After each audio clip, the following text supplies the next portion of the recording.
Okay, so what if the people you think you've got all figured out are actually hiding their true selves in plain sight? Well, Nobel laureate Mo Yan has this incredible idea about human nature that might just change how you see everyone.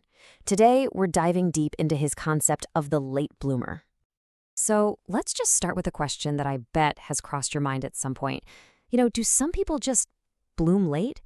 Are there really people out there who only show their true colors, their real potential, long after everyone else has written them off?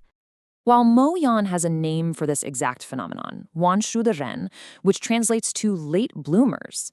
Now, on the surface, it just sounds like people who take a while to find their footing, right? But it's so much more than that. It's about a true character, a deep intelligence, a hidden potential that only time can reveal, often completely shattering those first impressions. All right, so let's unpack this idea. We're going to start with the most classic example, the one we all kind of love to see, the fool who ends up on top. So picture this guy, Jiang. For years, decades, everyone in his village just knows him as the fool. He's the village simpleton, kind of slow, someone you'd never take seriously. And then, bam. Almost overnight, it seems, he's not Jiang anymore. He's Jiang Tiansha, this incredibly sharp CEO, buying up land, running a big company, and speaking like a respected leader. The fool wasn't a fool at all. He was just waiting. And you know what's wild? When he's asked about this incredible change, he basically says, this isn't some miracle. It's just how we are. He explains that his whole family has this trait. They're all late bloomers. It's like they're playing a totally different game. While everyone else is sprinting, showing off how clever they are, his family is just getting warmed up. But, and this is a really big but, blooming late isn't always this feel-good success story. Not by a long shot. Sometimes, what's growing under the surface has been nurtured by pain, by trauma, and when it finally blooms, it's something much, much darker. Let's look at a character named Tian Kui. He's this quiet kid who gets falsely blamed for something awful, and the trauma that follows is just unimaginable, even leading to a brutal punishment from his own father. But here's the thing, it doesn't break him, it forges him. It's like he blooms into this quiet, resilient steel. His strength wasn't something he found. It was something that was forced upon him by pain. Okay, and if you thought that was dark, let's turn to what might be the most chilling example of a late bloomer. A man named Wu Gong. His story is a masterclass in how a lifetime of humiliation can cause something absolutely terrifying to blossom. See, after being tortured and humiliated as a young man, Wu Gong doesn't just get angry. He dedicates his entire life, every single day, to vengeance. This isn't a bloom of success or wisdom.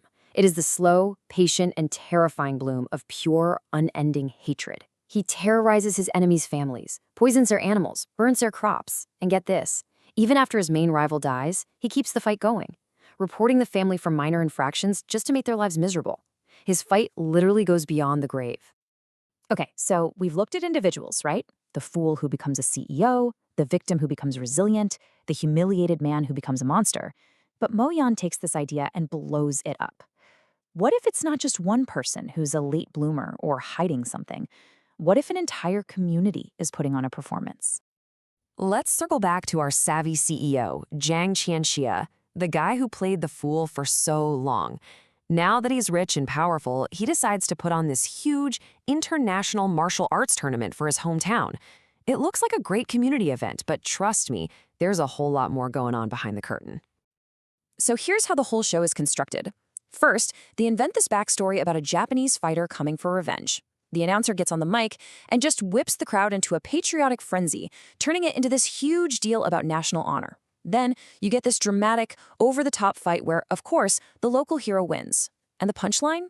The big, bad Japanese fighter is just some local kid in a costume. The whole thing is a complete fabrication, a performance designed to manipulate emotions and, you guessed it, make a ton of money. So what's the big takeaway here? What's the thread connecting the village fool, the hardened survivor, the vengeful old man, and this fake tournament? What is Mo Yan really getting at?